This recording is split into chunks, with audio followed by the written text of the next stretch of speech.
Hi everyone, welcome to FaceHAMMER Hello there. Live. Hopefully the stream is working and healthy. Just wanted to say hello everyone and welcome. Thanks for joining us. Firstly, thanks for everyone who's checked out our Lumineth video. It's done really well, so really happy with that. Yeah, much appreciated.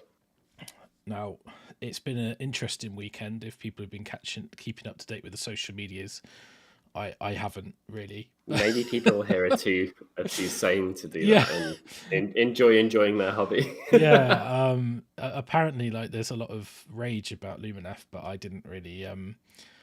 What's the issue? Is it that there wasn't enough stuff and now there's more stuff, or that they didn't do enough and now they do too much, or what are we deciding to be upset about here? I don't know. Are we like clicking on things but then not enjoying it when they include spoilers about the content that they've listed they're going to be talking about? There's almost like people complaining about Lumineth, people complaining about Lumineth, and then people complaining about people complaining about people complaining. That's us now. We're highlighting. We're not complaining. So hello everyone. In this show, we are going to do some live list techs. Had some little time to marinate. Very live, right? I've not come with any rigorous ideas. There's going to end up being an MSU fast, like smoke in the wind army ofs, but that's the only degree. I've beaten you to it, especially when you say wind.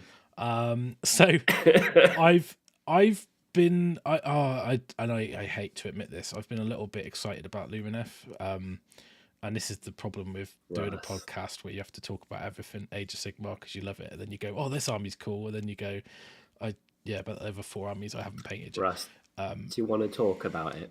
A little bit. Are you feeling all right? Yeah. Do you want some tackles? No, I don't. No, but okay. I was so we did the show and we went through all the war scrolls and so on and so forth. I'll try and reference stuff as we talk about it. Obviously I can't use War Scroll Builder because the stuff doesn't exist, so we might use War Scroll Builder and like be putting random things in at the same points value that you have to use your imagination. Could you just use like Excel? Maybe, but that's a bit nerdy, isn't it? What? What? Just stop. I'm kidding. That's a bit nerdy, but yeah, exactly. Our current 22 dedicated list tech enthusiasts, I'm sure they're going to be able to deal with it. I'm sure. Yeah, so we've got just for people who don't know, I've enabled this thing called Super Chat from YouTube. I don't know. I think it allows people to like pay a bit of money and to support us, and then say a message that will be highlighted. So yeah, if anyone wants to help support the channel, had it on before, but it is on, and you can probably see a little Ko-fi link as well on the stream, hopefully. And if you go over there, then there's a way to do that. I need to get Byron a microphone that matches me, just because it would be nicer. But yeah, so any support would be appreciated. Yeah, exactly, Gracie. That is nerdy. Yeah, I was kidding. Of course, it was sense of humor. So we're going to talk about Lumineth now. I think one of the obviously I probably will do some Maggotkin lists as well. I don't know if it's particularly grabbed you, Byron, like from the Teclis or Lumineth Realm Lords. Obviously, no lore spoilers. I know you've read all the background and story. Yeah, it's all you see. This one guy had some pus, and then he put it in his garden, and he farted and made a song. He farted. I didn't know about the song. That's news to me. And then his book became OP. Oh, sorry. Did I just spoil it? Did I just spoil the fart song? Oh, I'm sorry. So, let me just get rid of that. So, we are going to talk a little bit about them. So, I've written a Lumineth list. Let's just use the term that people are saying because it's fun. And this is literally very, very quick. It's sort of something we just talked about on the show. It's not like I would say it's the best list in the world. Yo, James. I was going to call you Jimmy then. Hey there, James. How are you? Oh, that works. Brilliant. So, almost surprised it's working. So, obviously, I've written this out quite quickly. Now, it's basically a Hurricane Temple with the Severith, the Hurricane Wind Mage, 6 units of Windchargers. Now, you could bunch those into 3 10s if you want to be like lower drop, or you could have them as 5s. 2 Lore Seekers, and basically that's it. So it's about 95 wounds. I'll talk a bit about it with rules and stuff, and why I've gone there at the moment, and some of the stuff you could do to play around with it. Now, obviously, we will talk about other stuff. It's not just going to be about the wind and the kangaroos, although they're quite exciting. Like 3/4 about them? Maybe. So what I like about this list, though, is that actually, if you look at the model count, it's 30 kangaroos. I know they're not called kangaroos, but you know, the 30 Windchargers, and then you've got like 5 characters, so, or like 4 characters and a unit that isn't a character but probably should be. It's like a tree lord. So yeah, we did make a mistake in the last show that we thought you could give the Hurricane Spirit of the Wind artifacts, but it turns out that the Hurricane Spirit of the Wind is not a hero. So there you go. But it's still cool. But you can, to be honest, he could be something else. I was thinking about having 10 Blade Masters to protect the Lore Seekers, but just for the ablative, just to the ablative bounce wound, and then you can take the spell on the Wind Mage to teleport them. So let me just talk about the Lore Seekers, because I think the Lore Seekers. Hey, it's Opus, thank you. Isn't it appropriate? It looks like a little avocado. He's doing a fart. That is completely relevant to you. So a little farty avocado, a gassy idiot. Yeah, well, gassy vegetable. Man. I wouldn't call you a gassy idiot, but yeah, it's not to your face anyway. So let's go and look at. What's going on there? Something is playing. Is that because I donated? Maybe, yeah. Did you do it on Ko-fi? Oh, hang on, that's my. Hopefully the stream is working and healthy. It's almost like my stream. Is that you playing the stream back on your computer, Byron? No. Oh, I've got an echo. I don't know why. Have you opened up something in another tab by accident? Yes. That makes more sense. Don't worry, I'm here for all of your tech issues. I was like, what is going on? With Sorry, it's me looping back myself. I was opened up my browser to do something else, so do apologise for that. So I'm hoping that I can. There we go. Let's right, get that list up and have a chat about it. Let's go through the War Scrolls. So someone says it's Lore Seeker unique. I'm pretty sure not unique. I really hope not, otherwise that's just going to ruin my plans. Sonari Lore Seeker. It is name unique. Like Steve, does oh he? my god, good spot. It is unique. Right, then. Oh, okay. So that's immediately not happening. Well, this is why we do this.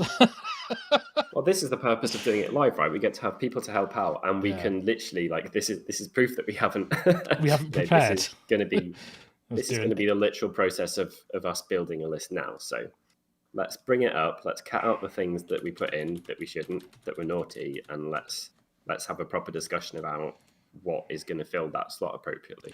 Cool. All right. Well, let's take out that Lore Seeker then. So actually, it's a shame. Right. The reason, anyway, just to talk about the Lore Seeker, the why he's good, right? So the Lore Seeker, what I really like about the Lore Seeker, it's really weird. He hasn't got a name, but he's unique. But anyway, so he's got a special rule, Lone Agent, okay, which you should be able to see on the screen. Yeah, you can. Awesome.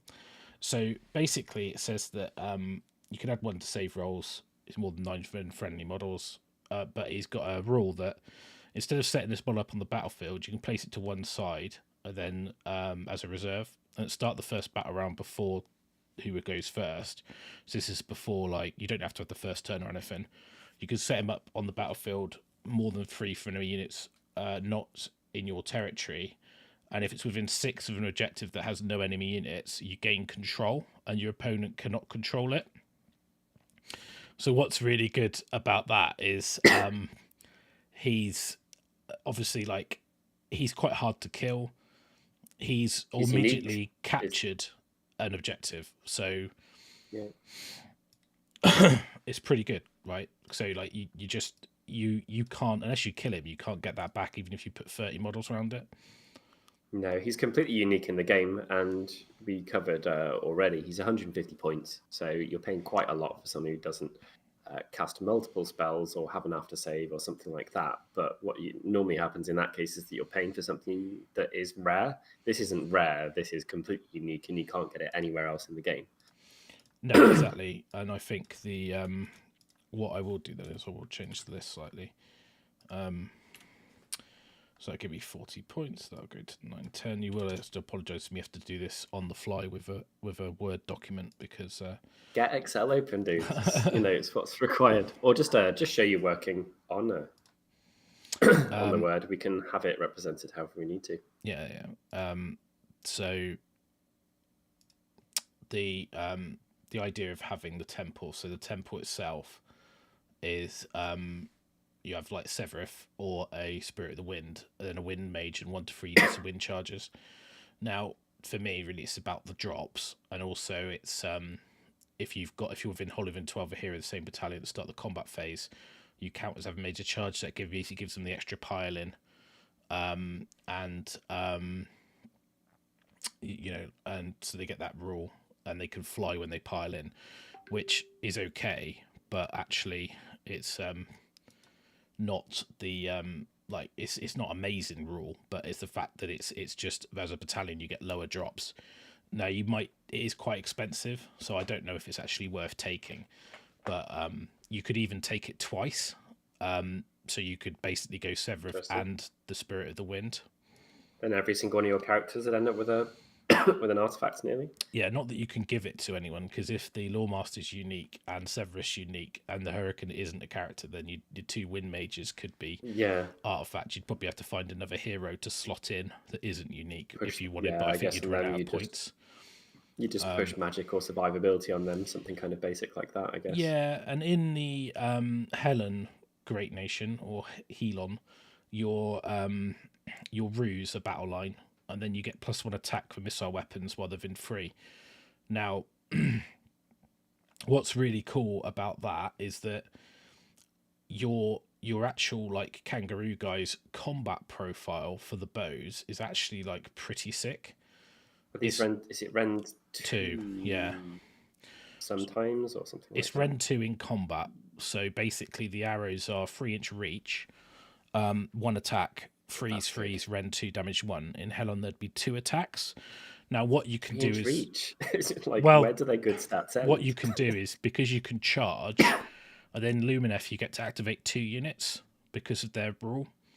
So you can, I don't know if it's faster than light or something like that, but then you can basically pile in backwards because they're Hurricane. So just within 3 +1 attack, you get to attack with everything. And it's probably not like you're missing much from the claws attack. Well, and then they can't really. They can pile in and hit you, but if you combo that with Severith or the Spirit, they have this living cyclone. So if you charge him in, then basically you could charge him first to see if you get it off, but they can't. I think it's that one. One of the rules is, into the gale. So roll a dice each time. In addition, subtract 2 for the distance any middles could pile in while they're within 3. So there's no roll; it's just automatic. So they can only pile in like probably 1 inch. So if they got a 1-inch reach and a so it's only models that started off like 1.1 inches away from you are going to be able to. Oh yeah, Helon's only missile weapons. It's so it won't affect combat, but it's still good. But you can, in combat you're still decent because you can fight without really being able to be hit. So that's pretty good. And then obviously, the missile weapon itself would have 3 shots anyway. Well, it's weird, isn't it? Oh, when you shoot the shooting phase, then you fight in the fight. Yeah, of course, that makes sense. So in the shooting phase, if you shot them and you're in combat, you'd get 3 shots at freeze, Rend 1, damage 1. And in the combat phase, you would get 1 shot, freeze, Rend 2, damage 1. So it's still a hefty amount of damage that comes out. It's nice to be able to back up shooting, like having used a lot of not necessarily combat-y archer units myself, but archer units that had to do pretty much all the heavy lifting in the game. Being able to charge in and having that high quality Rend there, it will make a difference. Something whether it's a monster or something like that. it'll survive on 3 wounds, and it's just so much more reliable to get it through if you do have some high quality rend. Yeah, and like if you think about it in a turn, obviously the turn you charge, you won't be shooting, but it's kind of, this is why I think a good ally might be the sharks for the net launchers, because it means you can. And they 110 slots in fairly adequately as well, doesn't it? It's a flexible amount. Yeah, exactly. So, and that obviously reduces piling as well. If you get hit by the net launcher. So it's a shame because I thought as well, because of the guy's unique, you can't give them the Metalith dust, which is a bit annoying. But you can use it on the Wind Mage. So the Wind Mages obviously could charge in and pop the Metalith dust on them, and then that gives you a debuff of -1 to hit, -1 to wound on the enemy units. Yeah. Doesn't mean they have to hit him. It's just a debuff. So let's have pop up the list for any people who've just joined, so they know what the context is of what we're talking about here. Yeah, right. It's not as good. We can. The point is that we're making this up on the fly, so we've already been informed. Thank you, viewers, and we can adjust accordingly. Yeah. If we lose enough stuff, would you consider dropping a moo cow in? I did think about that, but it doesn't really have much synergy unless you've got Alarith units. So he's got a lot. Still a bargain, he does have the -1 to hit bubble, but he's quite slow as well. So I just didn't. I looked at him and just didn't think he really fit. I think I'd rather have more. You could teleport him though. Imagine teleporting him in front of the. Can you though? Because the teleport might be a elf keyword, and I don't think he's got it. Oh really? Let me just have a quick look. Is the problem when you're using this is quite a Lumineth have so many like special rules. Yeah, they're and it's not an army I've looked at in great detail. If people know the answers to the questions that we're trying to work out here before us, it's not rude. Just pop them in. Yeah, James, any Lumineth can make a good ally. Yeah, so you could teleport him, but I'm not sure you'd want to use I don't know if you'd want to use him, because I did look at him, but I think he's like 340 points or something silly, and I just thought, well, he's a lot, and a lot of his War Scroll basically does nothing unless you take Alarith Temple. So I know a lot of the text does nothing, but is it what percentage of the stuff that he does that really matters? Is it could still be plenty, getting to fight at top of his profile and stuff like that. Fair.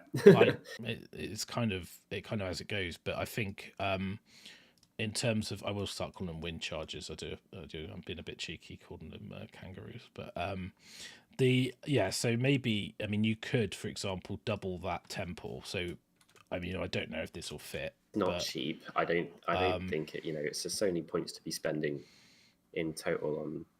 I'd be more likely to make a couple of units of Windchargers 10s, maybe. Yeah, but then I was thinking that if you doubled it up, then you could still do that. But it's so what is it? 130 times 6 is 780.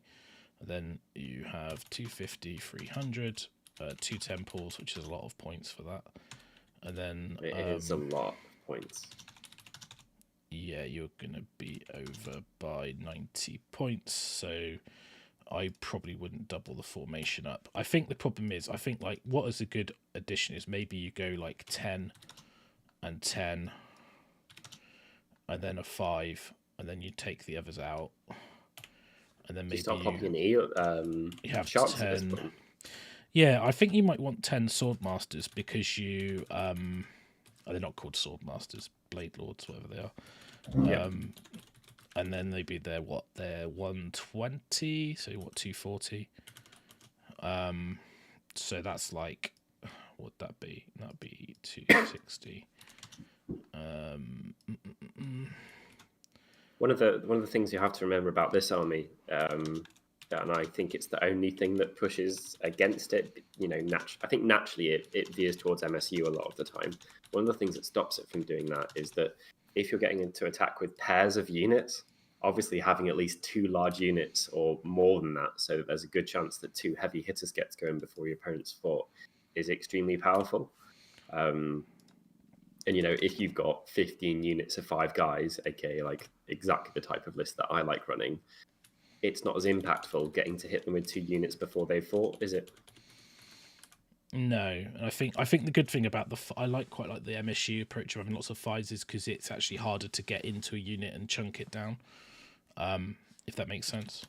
Like it does completely make sense, but do you think you take a mix, even if your theme is kind of MSUE? I guess it depends how combat-y potential the things are, doesn't it? Even if you do double up on Windchargers, their combat potential it's not insane or anything.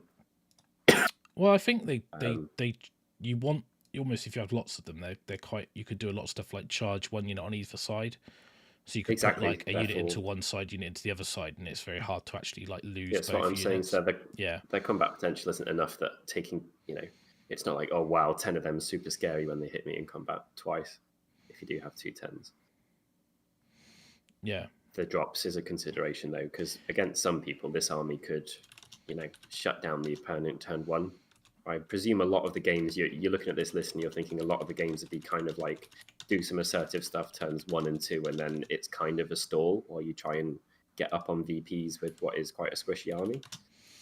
Yeah, and I think the Law Seeker helps a lot for that, because you can basically. Does. I mean, I'm a bit butthurt. He's a named character for some reason. Either he doesn't have a name. It's kind of like Marathi, isn't it? It's the only comparison I could draw in how you'd play in some games is with the big lady herself. Rocket forwards, know she's going to be there for minimum, 4 rounds of combat, and that is half of your game plan.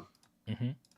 But I was just trying to think what other hero, because you probably want another hero in that list. But I'm almost the temple. More I'm going down the list, the more I just don't like the temple. It's like, is it worth it? Well, that's the point. Could you? Could you you could put in more 5s? I'm just thinking more ruse, right? Yeah, I mean, I would just split them all out into 5s. I don't think I would bother with 10s. I just don't. Is there any reason for like re-rolling like triumph stuff, or making that 1 round of shooting super reliable, anything like that? There is a couple buffs, like the Wind Mage has a spell which allows you to either loft their arrows or gain them an extra +1 to hit, but I don't really think it's that big a deal. Like, Oh, hello, Les.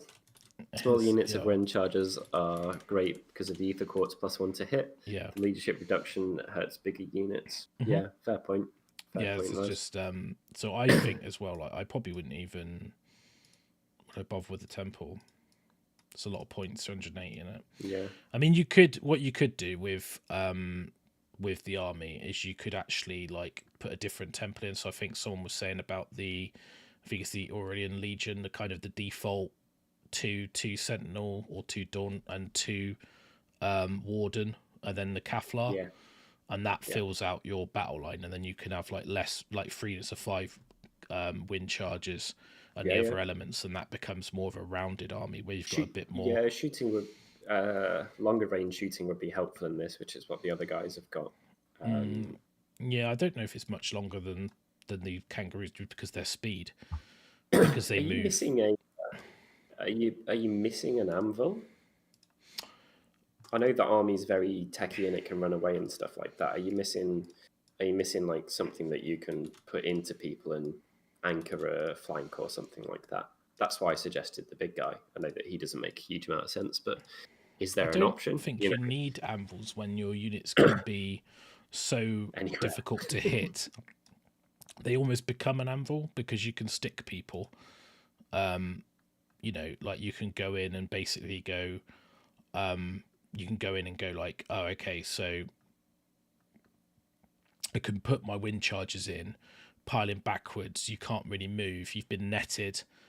I mean, the other thing as well, you could even take the bolt throwers for the shooting, because you can basically go, well, actually, what I'll do is I'll shoot you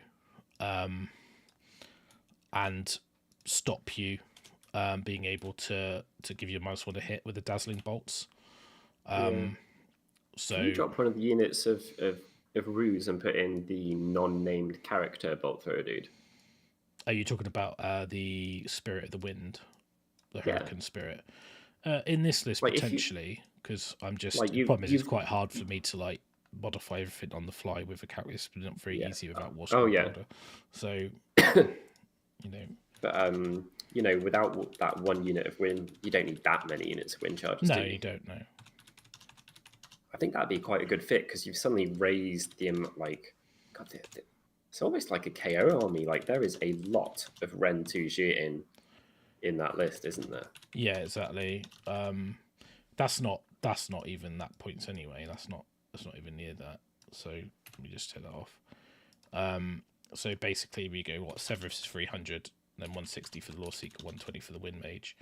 Then what you've got 260, 260, 260. That's just gonna be 6 units. 1110, 1110, 240, 180. So it's that's 2,000 on the nose. So if I take 130 out, then you could take out.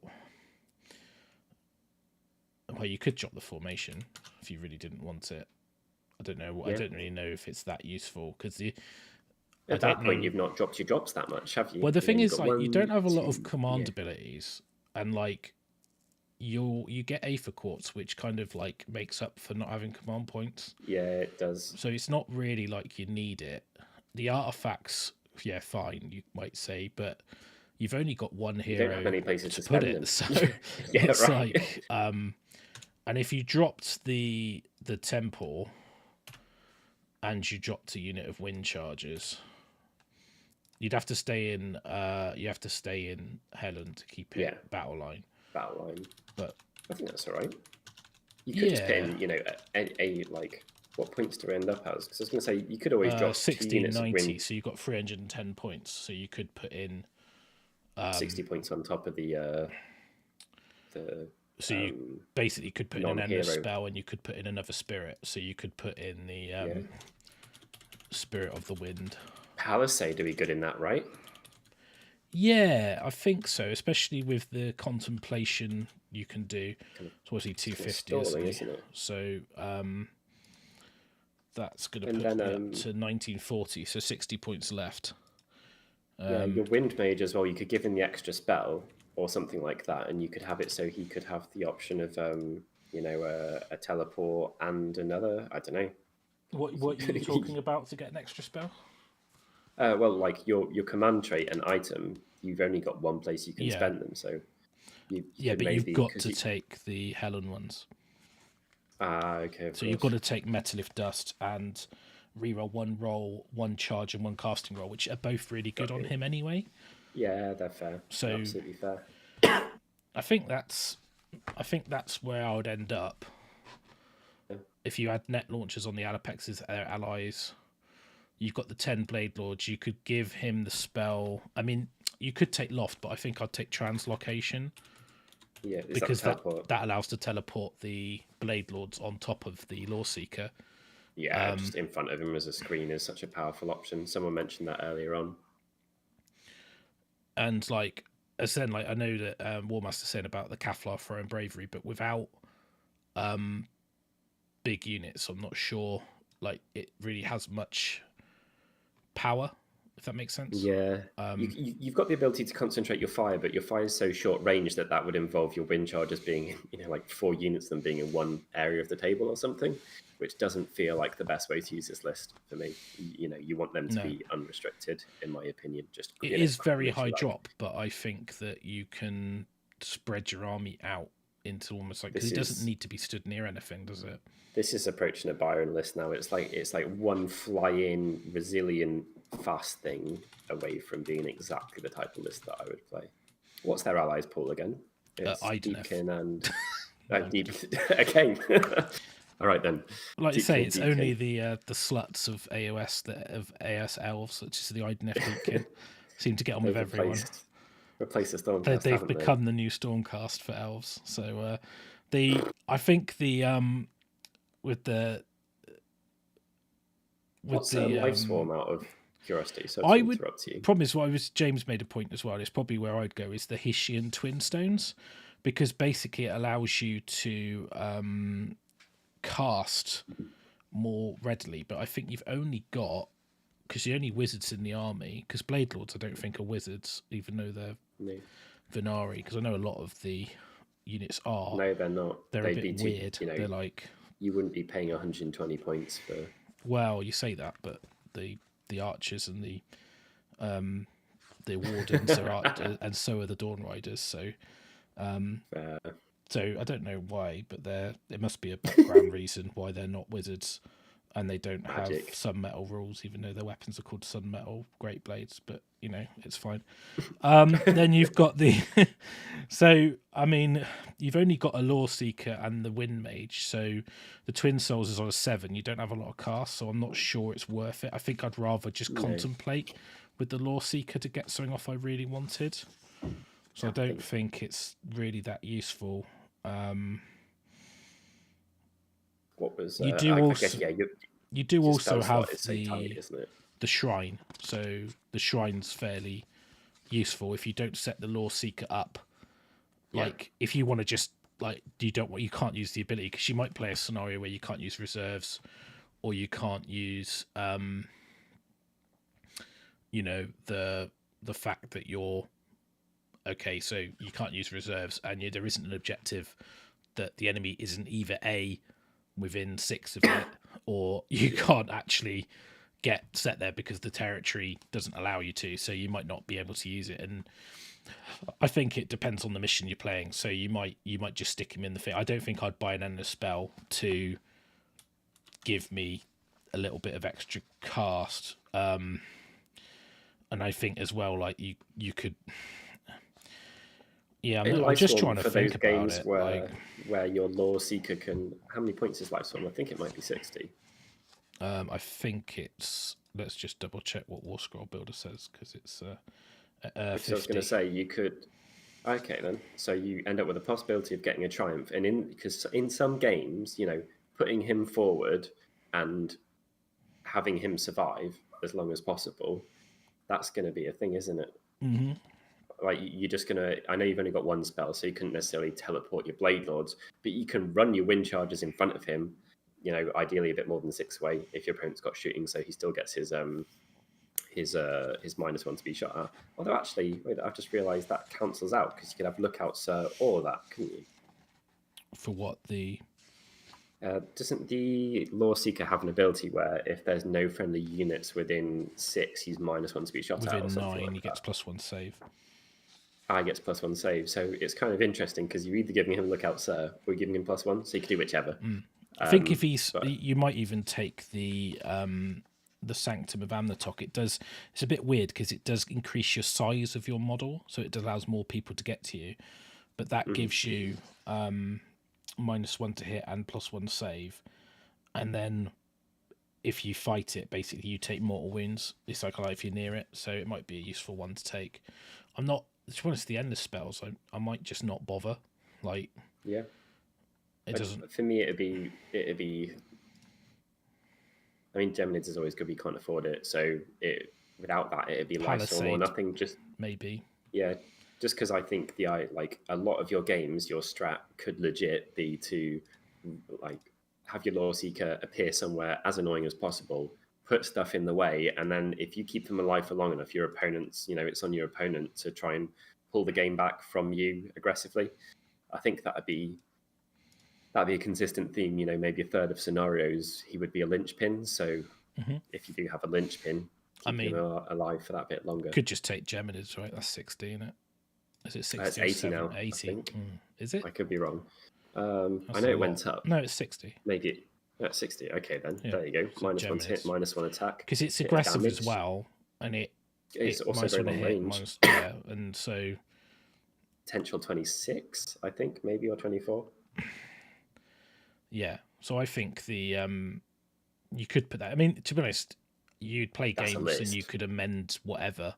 You might take a command point, you might leave it and take the Triumph, you might go, actually, I want... You know, maybe you want something else, whatever you need, Palisade, So I think after playing games, but I quite like the list because you're a lot of drops, but I think it's a decent army. Like also cavalry turn sideways can in that temple they can, you know, one of those units could cover your entire army from someone with a pre-game move almost. Yeah. Like the distance you get from turning cav bases on their side is epic. And they're just about cheap enough for that to not feel awful if you had to, you know, sacrifice them to keep your army alive. Yeah, George, there's a good point about using the Lore seek it aggressively with something like Pendulum, because you can set up within 3 and then just pendulum down their army and just go, well, let's see what's happening. Good. So, and he's not too weak, is he? So you'd be using him kind of like Sigvald then. I like the idea of that. It's a good way to use him. And he says if as well, enemy is not careful, can deploy him within his ranks. Yeah, that's because only 3 inches. Make a charge. So, I mean, you could, and like any of the disruptive spells, I don't know whether you could actually like cage yourself in shackles, so you could almost like put him and then like shackle yourself in a triangle. And charge him and then put shackles behind you, so he's only being fought from the front or something. Yeah, so you could almost make a little like pocket for him to move into, and then go, well, cool. It's going to hit their whole army. He's going to be less models can get to him, and it will affect him as well. But it's not really bothered if he's just going to like plop in. But I think you could kind of weirdly do that with Geminids if you survived the turn, cast them and then just damage some of them and put them behind yourself. I wouldn't really want him like them putting Geminids through my face. It'd hurt. So, I'd love plays that risky. That could be the type of thing where someone has to flee with 3 units because you're just in their guts. I like that. Yeah. Without the Geminids. The Geminids is a bit suicidal. Yeah, and I think because the Lore Seeker can take the Lore of Hish as well. Let's just have a quick look, see what we've got in Life Swarm could block you, dude. I do think there is... I'm just Googling the Life Swarm. Yeah, the Rune of Petrification's a good shout as well. I think Voice of the Mountain is a stone spell, though, isn't it? So you'd need a Alarith Wizard. Emerald Life Swarm doesn't kill you, and is a cavalry base, and I think you could use that to protect you could protect an entire one of your flanks with a spell, which is a super irritating techie use. And then, if you don't win the turn roll, you might get to heal yourself, which is just... healing your like your other... You've got like Severus 10 wounds, Alapexes, they're all multi-wound, everything. So like any heal would be useful in the game. And can't they get a heal from elsewhere as well? Can one of the flying kangaroos heal somehow? Or the Severus and the Spirit of the Wind can heal D3 if there's a Wind Mage within 12. Okay, so you might have a turn where you could heal 2d3 on someone, which is pretty good. Yeah, I believe so. Gives the option, doesn't it? Yeah. You've also got... I love running up there and then just like covering your back with your own healing and getting a third less enemies or 50% less enemies attacking you. Yeah, and you've got there's some really good spells in the Lore of Hish. I mean, it's almost like would be good to have another wizard. Maybe like the Caligrave might be a good spot, but I think you're whatever you're doing, like maybe you drop like the blade laws down to 5, and then you use the 120 plus some of the spare to plop in a Caligrave, and then that gives you access to able to do the rune, because you can almost put that down as a little casting bubble. But I think I'd love to have more Lore Seekers. I know it's not allowed. Yeah. I'm just upset. There's some good point here from George. You can also use his Aether Quartz and cast Lambent Light besides an Endless spell. So because you can use the Aether Quartz to cast twice. Sure. There's a lot of options with. I think the Lore Seeker is amazing. Like he's just one of the best heroes. This is an army where you could set up like 3 different ways to win the game depending on what's going on, and I just think the idea of that is insanely bloody cool. You turn up and you're like, actually, I'm gonna use like Operation Screen the Lore Seeker and keep him alive for as long as possible next to these 2 objectives that he can score, or he's going in as an annoyance piece. I'm then gonna irritate the hell out of people with Windchargers, or my opponent's got 2. Pivotal utility pieces in their army, they're all getting shot. Which, sharks, like the Spirit of the Wind, Severeth, Windchargers. Like the only thing in that list that doesn't shoot is 10 Blade Lords and a Lore Seeker. Like literally, wow. The Lore Seeker shoots. Okay, he's got a staff. It's only the Blade Lords that don't shoot. Oh, it's amazing. So you've got several wing cons in there, haven't you? Someone could turn up with a army that you can't even damage for some reason, like I don't know, an entire 2-up army, or something like that, and you can annoy them and get them with movement and scenario play. Or someone turns up with their linchpins and you kill the linchpins with shooting. Yeah, I love it. I think it's cool. I like it. Yeah, I think I would be tempted to maybe take a second Wind Mage, because I think you get a spell. They're fast. I think you can play around with it, but I think as a space that's a starting point, it's good. I mean, you could even drop the Spirit of the Wind and change that out for the sister and the brother. Yeah, good option. So what they Eleanor and whatever Eliana and Ella4. Yeah, the Eclipsean War Sages, as it can cast 2 spells as well.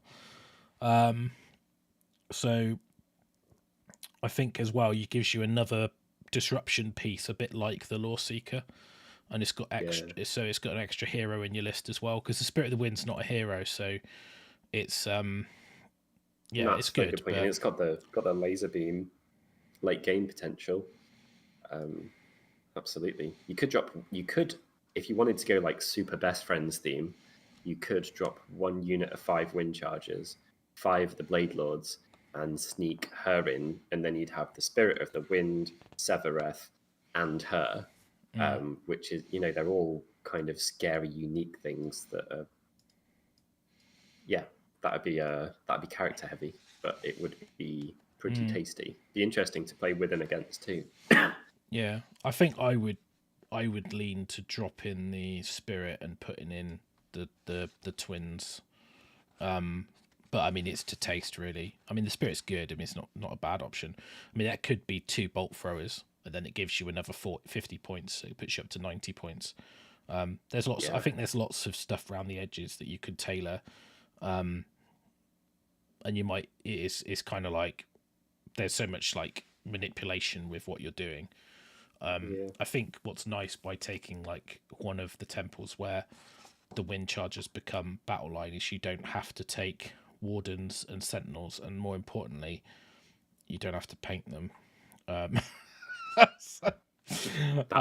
Because I'm tempted to try and do a quick painted Lumineth army, so basically to get it on the table quickly, and just to see what, if you wanted to do it, how quick you could do it. Because when I did the commission, I had to do it to quite a high level, and I was like, well, actually, it's quite off-putting. I think the Lumineth models are actually quite intimidating for a lot of people, so I thought maybe it might be a good idea to do something quick and dirty, but it's also effective, just to show that you could get this ready in like 2 to 3 weeks, whatever, start to finish, and it gives me an army to play with then. But yeah, I think there are some good spells. I mean, the Law of Hish is amazing as well. So, I mean, you could even just swap out.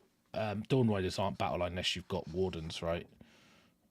I believe that's how it works. Models in 2,000 points. You don't. I mean, unless you go kind of martial basic troops. I was just thinking for the spell, and their cavalry, and they've got the Sun Metal Mortals on the charge. I just thought it's another. I'm just reading out chat. I'm trying to think. I was just searching. Actually, I searched up what points thralls are in case they were, not a bad option for having. I think they're the same points as 5 Windchargers. Lone Rangers, they're 120, only 10 less. Like, not sure if that'd. I'd rather have Blade Lords, which because they're 120, so 5 and 10 wounds. I think. Interesting. Cool. All right then. I reckon, should we move on and try and make something completely different? Yeah. Why not? It's going to be a little bit tricky. Do we want to do another Lumineth list, or do we want to do a Maggotkin list? Let's let chat decide. What do you think, chat? Let us know. Lumineth list number 2. They'll be on a little delay. Yeah, but I think maybe the chat won't be for Nurgle. So yeah, we'll see what chat say. I'd be happy to do that. If we did Nurgle, I would want to try and see what I could do one weird. Very easily. Well, there's 2, isn't there? There's the obvious one, which is trying to make. There's does Thricefold plus other work, which is the new formation from the new book. Oh wow! Helpfully. Hey Gabe. Lumineth, Maggotkin, Teclis, Alarith. 2 Spirit of the Wind list. Oh, There is that is a 2 Spirit of the Wind list, isn't it? I think they mean Severus, the not Severus. I was thinking about what if you had 3 bolt throwers and two of him, you'd effectively be running around with what felt like 7 bolt throwers, wouldn't you? With the Alapexes could be swapped out straight for bolt throwers if you wanted to keep it. Yeah, fair point. You'd gain a couple of points 20 as well. points. Yeah. Yeah. All right. Les has requested Nurgle. Let's do it for Les. I think there's two Nurgle lists to discuss. Right. There's the obvious one, which is Thricefold plus the new formation, low drop aggro or low drop. Just get lots of items. It's cool because great unclean ones. That's very obvious. And then there's another one, which is, I could do it with do this. you actually end up fitting Beasts of Nurgle in the list? Because they're a really cool idea, but I think they're going to be one of the things you drop. I don't think you do. So you don't put Beasts of Nurgle. No, not the one that I'm talking about, but a second list. You could take the there's the formation, which is the menagerie, isn't there, where you get a free tree with matey boys with Horticulus. Okay, but let's do the obvious one, because I think this is where everyone should be starting their considerations. You get I'll outline why this used to be good before it got better. Okay. So you get 3 great unclean ones. They are pretty resilient. They heal themselves like absolute melon farmers. And they can be made to hit fairly well. You've got incredible items available to you, like the Witherstave and stuff like that. And if you take a bell on one of them, everything that starts its move within 6 of it gets +3 to move. You can run and charge if you pass a tree on the way. Terry smashed it with this list, and then I think it's Wrath of the Everchosen came out, and they just got a load more rules for free that involve like bouncing mortal wounds back when people do something to hit you and stuff like that, which dealt with one of the few weaknesses of the armies, which was people who turned up with like 3 units of 40 high quality whatevers. So the list was really strong anyway, and then it just got better. And this is before we've spoken about. I guess there's some interesting stuff here, because you didn't ever used to see a Sloppy Bile Piper in it, and you didn't get to see the Spoilpox Scrivener either. Neither of those made an appearance, and we're probably going to be doubling down on one of them as well for this, I presume. So, well, no, I don't think you can fit it. So basically, like if you're taking the 2, so I think you take is it Magnificent Wonders from Wrath of the Everchosen? I think it gives you the sick ability. Yes. I can't remember what it is. I'm trying to find. I was trying to find Wrath in my pile of books, and I've got like cities. I've got Stormcast. I've got Head. Do you need me to see if I can get it? I've got Marathi. Yeah, I've got. Just check it's not behind me. That would be embarrassing, wouldn't it? There it is. It's all right. I know. Sweet. Okay. It was hidden. Russ is checking for that. Yeah, the abilities you got from this book were mental. Yeah. So because I haven't looked at Nurgle for a while. Let's just double check what Magnificent Wonder is. I'm pretty sure. So people who don't know, there are extra things that you get for free in. Yeah, there's no requirements. You just say. You just say I'm hit. So you get this lovely. It'll be backwards because my stream Magnificent Wonders, which is in Wrath, but it'll be backwards because my webcam. So that's useful for you guys. So you get the Locust Corrosion while enemies within 3 of a friendly Magnificent Wondrous demon unit worse than a rend by 1. So of course, why not just have -1 rend? So good for nothing. Then you've got a command ability which pick a Munificent Wondrous demon unit whole within 14 of a demon hero. So because of the 2 new abilities, you want to be whole within 14. That they should, from the Bile Piper and the Scrivener, they'll be basically on. So, which is pretty good. Then it's then basically they take D3 mortal wounds if they charge you. So, and then you've got a trait which is if the modified hit roll for attack made by a melee weapon targets a Magnificent Wondrous demon unit whole within 12 of the general is a 6. They take a mortal wound. So that's pretty good. And then the Muck Talon add 1 to hit rolls if the target's a hero. So yes, guys, you can do this using Archeon. Awful. By the way. in case you're wondering that. No, none of it's awful. We formerly did a show about this that got a lot of clicks called "The New Best List in Warhammer." Yeah, and it's only got better. It's had more because help. that was pretty serious before about the power of that list. Wanderers, wasn't it? And or was it when Munificent No, Wanderers it was, come out? It was just after Munificent Wanderers, and now you've got characters that make this list better. And not only that, but you're going to be decreasing your opponent's rend by 1, pretty much period, just for existing and being Nurgle, which is incredible. That's like a high-powered spell. But you're also going to be buffing your save by 1, potentially for free, not on a roll, just with one of the new characters that you've got. That's just gross, isn't it? It's disgusting, like absolutely disgusting. I think the power of this, and then there's all of that, and the problem with Nurgle used to be, they don't hit that hard, are fixed. Just fixed. Like, we're going to increase our range by 1 or 1 attack, or an extra attack, or mortals on 6s, which is any of them are fine. And then you've got mortals from the beam of the Great and Clean ones with healing, but you've also was it Nurgle who had blades? Was that attack from Nurgle? Blades of Putrefaction, yeah.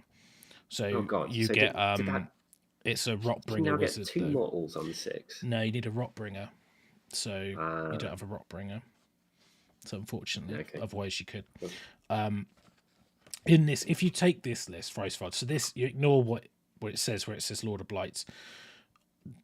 It's 140, 150 respectively for those heroes. Now they are, obviously there's the formation, the new one's 130, so the Plague Cyst is 10 points more, so that balances out in the wash. So this is 30 Plague Bearers, 10 Plague Bearers, 10 Plague Bearers. Thricefold, the Plague Cyst is the new battalion, which is whatever it's called, off the top of my head, forgot what it's called, but it's that one. And then you've got the Bile Piper, Scrivener, Rotigus, 2 Great and Clean ones. It's a 2-drop army. It's when you lose one of the units, this is 2-drop. You can, the Plague Bearers, you could probably make the 2 10s in the formation. So when you lose 10, you get another 10 free rather than the 30, because you're not going to bank on them dying. It's a 2-drop army. You can't fit in the. Isn't it 3-drop? No. Formation, Plague Bearers. Yes, you're right. Yeah, because it's fine. only 2, isn't it? Yeah, but it's 3-drop. That's fine, because that's Thricefold free. It makes 3 sense. Great and Clean ones. 2 drops. I think that's fine. The power of 3. And basically, also at 2, people are either 1 or they're 4. I feel kind of, you're going to be competing with some 3s here. That's still very low, and honestly, like, you don't really care if they go first. Like, it's about that items. Your army's so resilient. Like, why would you care? Serious question: Is this a contender for the best list in all of competitive Age of Sigmar right now? Do you very think? Strong. Like, I wouldn't say it's awful. I'd hate to face it. I mean, you can artifact up. Let's just look at the artifacts, because you've got 2 formations. Obviously, you're forced to take the trait and the other artifact. So you've really got only 1 artifact, because in the new formation, which I'll put up on the screen just for prosperity's sake, you without ditching our faces, because people want to see that. So mentalists. Yeah, they are named characters. So technically, I'm not sure you can give them. So in the Invidian Plague Host, it says the Sopley Bile Piper and Scrivener are unique named characters, so you can't give them artifacts. So you lose. You sort of give stuff to Great Unclean ones anyway. Yeah, but one's Rotigus, so he can't take. So you're only getting 1 artifact, even though you've got 2 formations, because the 1 artifact you have to take is from Munificent Wanderers. It's not a bad artifact, but you're forced to take it. Yeah, I think it probably, it evens out in the wash, doesn't it? Your army's one of the best armies that's ever existed. You'll just have to deal not getting to run with the Witherstave. No, exactly. And I think one of the Beasts and Nurgle, so I think Gabe asked a question, are they behemoths? No, they're not. So you can spam them. So you could have. Also, I do agree with Gabe's comment about it's a bit of a shame that the Magath Lords didn't get some love. Russ and I spoke about that already. I was pretty. I mean, I really want the Rotbringer Nurgle stuff to just be better, because demons were the go-to anyway, and all that this update has done improvements. Well, you got Nurgle Munificent Wanderers only affects demons, so that and it's so powerful to worsen the rend, right? Then you go, oh, okay, we're going to put 2 buff heroes that only affect Plague Bearers and demons. So it's like, well, and actually one of the things we didn't really talk about is that the Plague drones actually have the Plague Bearer keyword. So actually, Ooh. plague drones can be buffed by the Scrivener. Oh, that's cool. So, you know, just to be a knobhead, 2 plague bearer units. That means actual units of plague bearers, not units with plague bearer because it's not right? keyword bold. So if that was in bold, that would be a keyword, but that's the actual unit. Okay, got you. I generally think, I mean, obviously you're -2 to hit the shooting on the big unit. You can take artifact wise, you only got one choice. Now the Wither Stave is kind of a bit weird because initially you think, why would you? It kind of stops the mortal wound bounce back from the trait, because if they roll a 6 to hit, they take a mortal, but Wither Stave they reroll the 6s. So it's better staying alive though, right? Yeah, yeah, probably. But I think I'm pretty sure the Wither Stave's an artifact that you can give to demons. So just double checking. It's the If your dude's not alive, he can't bounce any wounds back. That's the way that I'd be thinking about that. Yeah. I mean, it's 0% chance if he dies, and you want them to survive in that list. So you've got the Wither Stave. Reroll hit rolls of 6 enemy units while they're within 12 of the bearer. You're probably still going to take that, I imagine. You could take the Endless Gift, which is start the battle shock. Roll dice for each wound that was allocated on a 4+. It's healed, which is quite nice on a great and clean one. That's insane. Yeah, I've had my heart broken by Terry using that before. Then obviously you've got Nurgle's Nail, which is kind of funny. Cool. If you want to like just try and like kill something on a 7. I think like Nurgle's Nail is just fun because you can just say to your opponent, "Oh, if this happens, you're going to lose Archeon, or you're going to lose Alariel, or you're going to lose," and then like, yeah, I know it's not very likely, but it still could happen. It's a 7 on 2d6. I've lost. Neferati used to have that thing with her Dagger of Jet. Yeah, and I've lost you take an a wound entire and you just die. 2+ save, re-rolling 1s, 4-up, 6-up Frost Heart to that, and you just lost the game in a second. Devastating. Like it's unrecoverable. Some of the stuff exactly. Like that. I think it's. Yeah, I have a question about this list. So a lot of the strength of the old Thricefold list, which obviously didn't get unit plague bearers for free and other sick shit. A lot of the power of that was the spells, and that involved taking the mirrors. To do the beam. To do the laser beam and stuff like that. How important is that? I think there's an argument to not take the Invidian Plague Host, which sounds bonkers, and then to put the mirrors in. Because it's that good. Because it's that good. Your drops go up by 4. Yeah. 5 drop army. Sorry, no, 6 drop army. Yeah.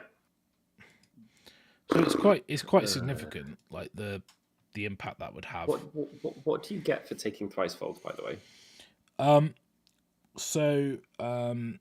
You get to reroll hit rolls of 1 for models of the battalion within 14 of another model of this battalion. In addition, reroll wound rolls of 1 if they're within 14 of 2 models. And they get the Plague Storm, which is if they cast Plague Wind, which is their spell, within 7 of another model, then the number of mortal wounds is increased from D3 to 2D3, and if it's within 3, it's 3D3 mortal wounds.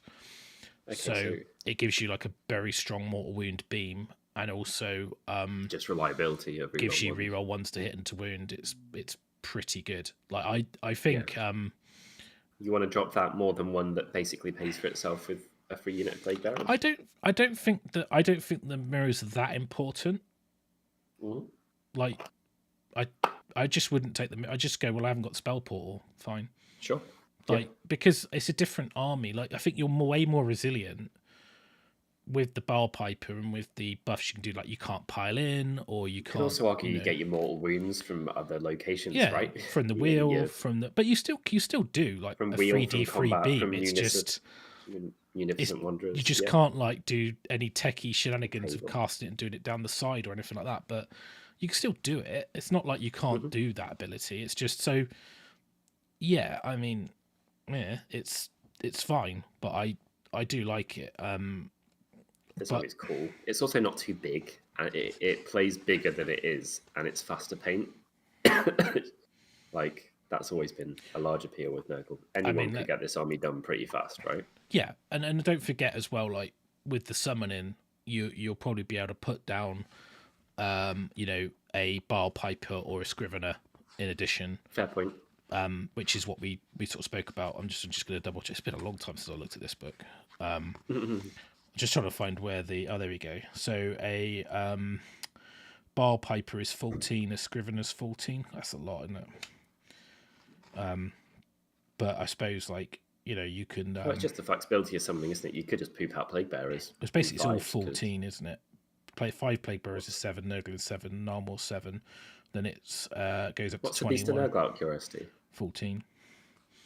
Okay. It's all 14, basically. It's 7, 14, 21. And then I think with this list, you'd very often be like 5, 5, 5, 5, 5. I think normally with Nurgle, you go tree.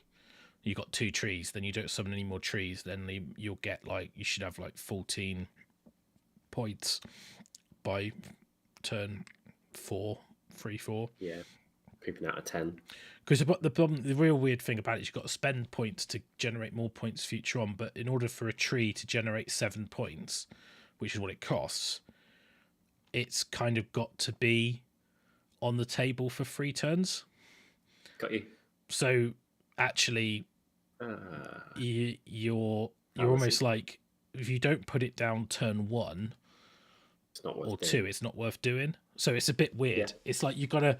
I think sometimes you've just got to it's easy. I'll put a tree down. It's like, yeah, but I mean it's okay for the running charge and stuff, but it's like, and also if you've got a good opponent who knows they just stand next to it to stop the points coming, then it comes a problem. But yeah, I think you should better get one of those models. That's why people take Snaily Dude, isn't it? Because he gives you a guaranteed tree. So Horticulus gives you 1 on turn in the hero phase. The Menagerie thing. Menagerie, you could do it every turn.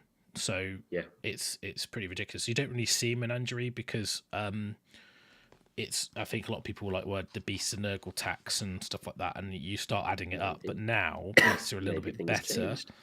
Well, so why don't we write a Menagerie list then? All right, then. Yeah, let's see if should we see if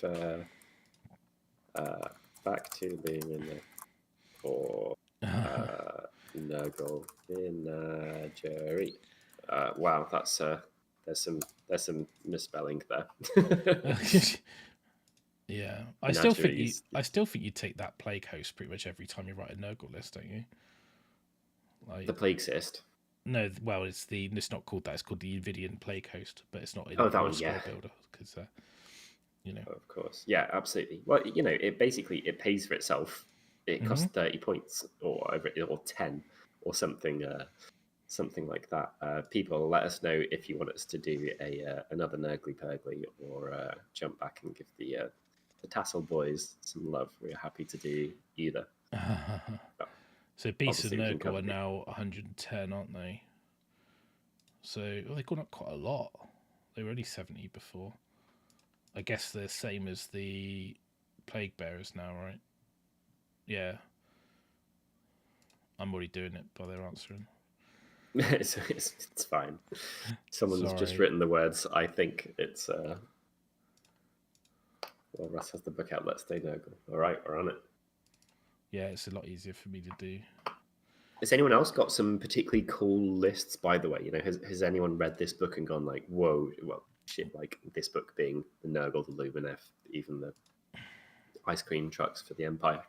I can't quantify how many mistakes there are in terms of New Warhammer in that sentence. Has anyone read the books and had a crazy idea or something they think is amazing?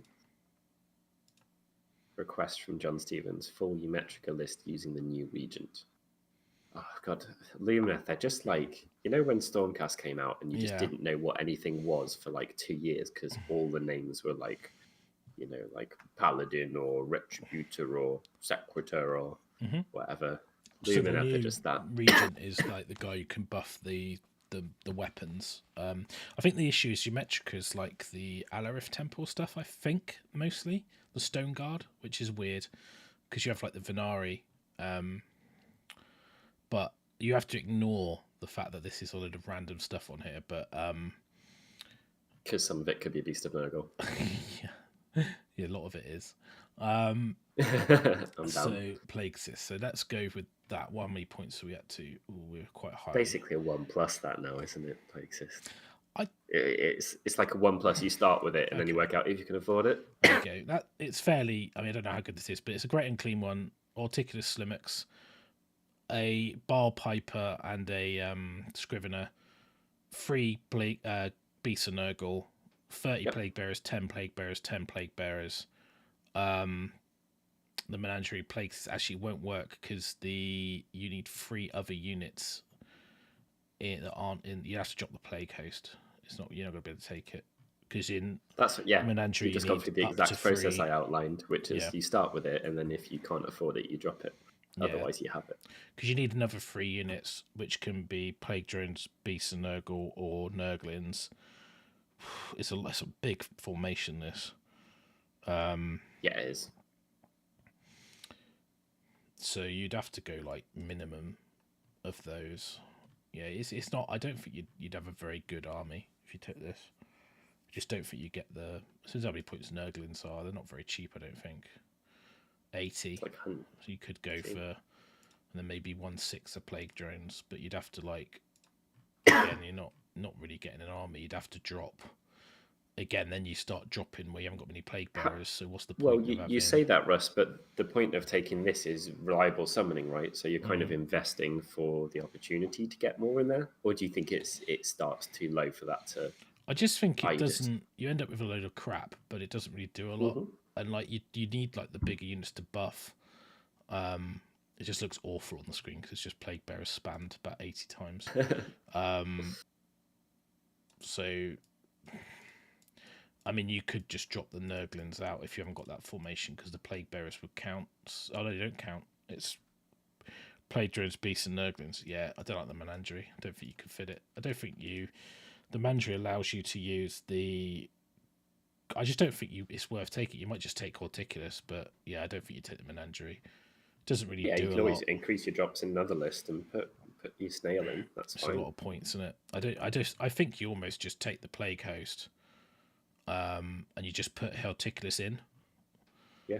And then you don't need to take all the Beasts of Nurgle, but you can. I thought this when I read their War Scroll and their points. Like they're the beast this is that I'm talking about. They're brilliant and they've really improved, but they're also the thing that is the first option for dropping out the list after formations. Yeah. And then. Hey Gary, by the way, have you talked about Sev yet? What is Sev going to be talking about from Lumineth? Severith. The first list had him in, yeah. So flying bolt throwers are us. We have talked about it. Yeah. So I think it's like if you I think there's some good chats about like having lots of Plague Bearers and using stuff like the Taliban like as what's been mentioned in the chat.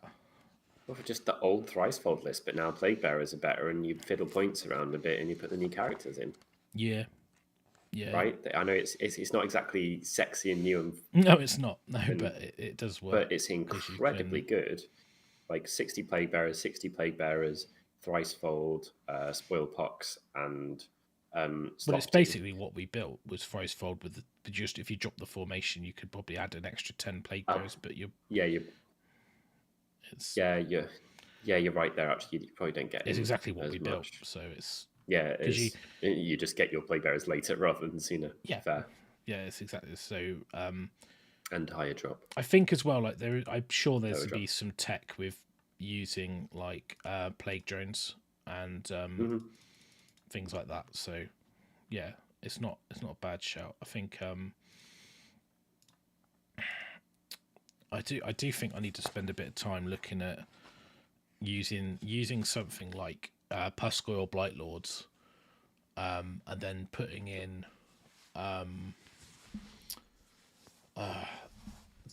using the buffs from the Scrivener, the Bile Piper, using they're the flying demon.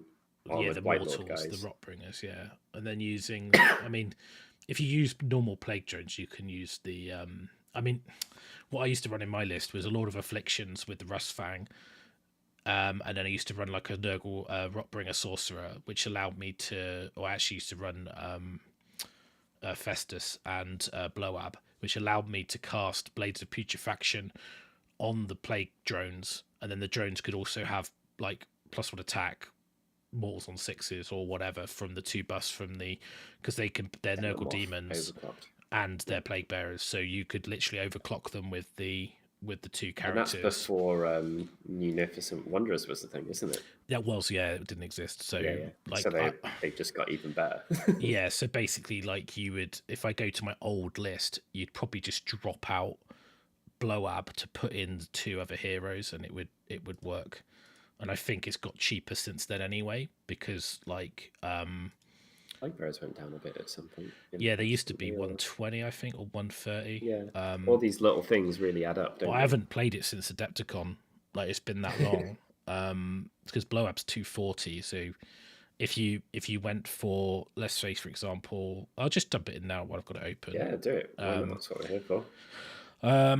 It didn't use any formations or anything because I didn't at the time. It wasn't. So the only thing you're missing out on is Blood used to have that cool thing where he kind of spewed wounds back at people, which wasn't bad. But I literally just painted him, so I was like, want to use him. So yeah. Oh, it's a cool model. At some point, I'm sure he will get a return to the table because he just feels like he's been left behind. Yeah, it is a little bit like. I just wish the Maggot Lords got a little bit of love. They come out in the end times, and they were so cool. Lord of Fictions, which model is that, by the way? That's is that the classic? That's the guy on the drone. Okay. So he's the character on the drone that goes with the, and the reason for that is he works with the drones. He can keep up with them, and it was the ability to do that. I mean, with this list, you could take that new formation. So let's just ignore the fact these will say Lord of Blights, because they're not Lord of Blights. And then let's put in that battalion. So that'll give the extra artifact, which allows the Wither Stave and the Breastfang. I wouldn't with Miniscent, but anyway. Yeah, you'd be forced into something. Yeah. Gary, I presume you're talking about 3 individuals for the beasties. I think 2 is probably where you're going to be able to get to an army, because 360 points is a lot. I still 2 think they're allows expensive, you to, right? I mean, for what they are. Yeah, they are, because they just are. They're only 1 model. They've got some all right damage potential, but if people gang up on them, they're not incredibly resilient or anything like that. I like 2 because it means that you can double team something and pin both of its corners, or you can anchor both of your flanks, or really solidly anchor 1 flank. And I quite like them for that. They're a bit faster as lone rangers than the other stuff in the Nurgle book. Obviously, you can use trees and that type of thing, but with the individual beasts, they've got run and charge, just naturally. And that means that you can use them to zip off kind of on their own, and they don't need tree support or character support to do so. So bang on. I think that's where the strength is. Okay. Well, let's have a look. Right. Let's see what you've got in total then. This is a great and clean one. A Lord of Afflictions. This is the Sloppy Bile Piper and Scrivener. Festus the Leech Lord. 30 Plague Bearers, 10 Plague Bearers, 5 Blight Kings, 6 drones. Plague Sisters, the Avidian Plague Host. 2,000 on the dot. And then that allows you to put on Festus the spell Blades of Putrefaction. Is Plague Cyst and the one that we're talking about exactly the same points, or would this No. So the Lord of Blight should be 150, one of them should be. And the Avidian Plague Host should be 130, so it evens out. So no triumph, but bang on. But it's bang on 2k. So, but you've got your... That's a list. Then. What does this do on the table? Right, so if you're in Magnificent Wanderers, let's have a quick look at the... people are going to be -1 rend when attacking you. Yeah, so pretty much everything. I think even the Lord of Afflictions has got the demon keyword. Yeah, so it's all of it apart from the Blight Kings. I mean, the Blight Kings could be another leader Plague Bearers, but I like them. So yeah, sorry, I'd be doing that for the Triumph personally, for sure, because but I like 1970. Oh yeah, they're great. And I've got Rock Bringers. I need to have some. Anyway, you can do what you want, but it's fine. But it's my toy. I'm doing what I want. So you could take the command trait. So you could make the Lord of Reflections your general. You give him the command trait from Munificent Wanderers, which is going to be on there. Yeah, one last gift. And then the Muck Talon, you would probably give that to. You would go for the bell and probably the bell and the blade. You need the bell. Festus, you wouldn't give him that artifact. He could probably. So you wouldn't have Rust Fang. You could. So you could either put Rust Fang. It's going to be sacrifices. Yeah, it's worth it for being munificent. So you could put Rust Fang on the Lord of Afflictions, and then you could just stick the Muck Talon on the Great and Clean one, for example, or just for shits. The other thing you could do is you could put Wither Stave on one of your heroes, and then the Muck Talon on the Lord of Afflictions. Okay. So I think at the artifacts, they're the two. The good thing about Festus is he basically has a way to heal people with his little vial, but he also has he ends up just running behind people, literally in their shadow, right? Yeah, behind the Great and Clean one normally. The bell gives you +3, to your movement, and then you end up with... That is the wrong book. That isn't helping me. If I remember correctly, Festus has his spell, which is -1 save, and then with the Rust Fang, you get -2 save, and then you can... obviously, with the Bile Piper... +1 rend. Yeah, I mean, you can do that now with the Scrivener. So you could basically be -2 save and +1 rend. So you could basically negate your 4-up save. Hey, Fulminators. Obviously, if you're going to cast... the only problem with Nurgle spells, they're quite hard to get off. But if you cast Blades, pretty much. So if you took Blades of Putrefaction from the Law of Malignance on Festus, and then you can't do anything with these because they're matey boys. And then you'd probably go I'd probably go Muck Talon on here, and then I'd go Rust Fang on here. What do they do? And what's the thing that what does what do? Klingons can do? Where they stab themselves? That's from the Bile Blade, +1 to cast. Okay. But they don't cast blades because it's a Rotbringer spell. Got you. So you basically. So what does Muck Talon do? What does Rust Fang do? Muck Talon is the artifact you have to take, which is just +1 a hit on a weapon against a hero, which doesn't really do much. You don't really care. No, but you've got to take it. You take the Blade and the Bell because he becomes a buff piece. He's not a combat guy. In his spell, I really like from the Law of Nurgle. I believe I'm trying to remember the name. Let me just double check it. I think it's it's Favoured Poxes. So what happens is it's on a 7, and you pick a enemy unit within 14 as struck with the hit and wound rolls and save rolls for that unit until the caster moves.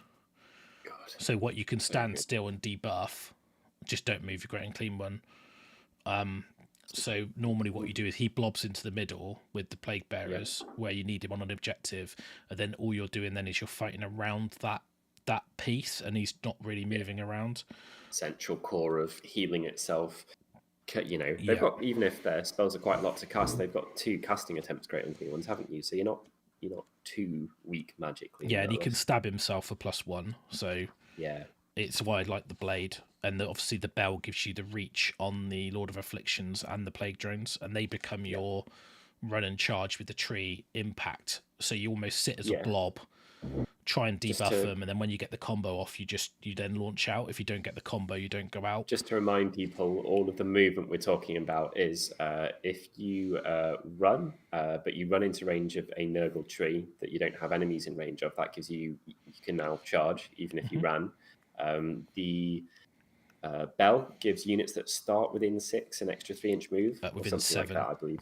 Yeah, +3. Within 7. Thank you, Nurgle. It's all 7. So what you end up with is you take the base move of your Plague Drones, and then obviously you've got a formation in here, so if you need to turn a run roll into a 6, that's available to you. But you've got your base move of your Plague Drones, which is like a 12 or something? It's 8, actually. 8. So it becomes a 12, but you also got the wheel. So normally what you do is jump in, is you stab yourself and cast the spell cycle. It's one of the spells that allows you to move the wheel. And then what you do is you put it onto the +2 move, which is unnatural vitality. So you get +5 move, so they become a 12-inch with a run, with a charge. But you can be a little bit more... That's right, if I could do maths. Yeah. You could be a little bit more patient with the army, because you don't need to like launch in, and you kind of want to blob up. So if you think of it like the blob is like here, and then you want to fight within range of the bus from the Scrivener and the and with the option to just like jettison this one unit of tooled up guys out to go.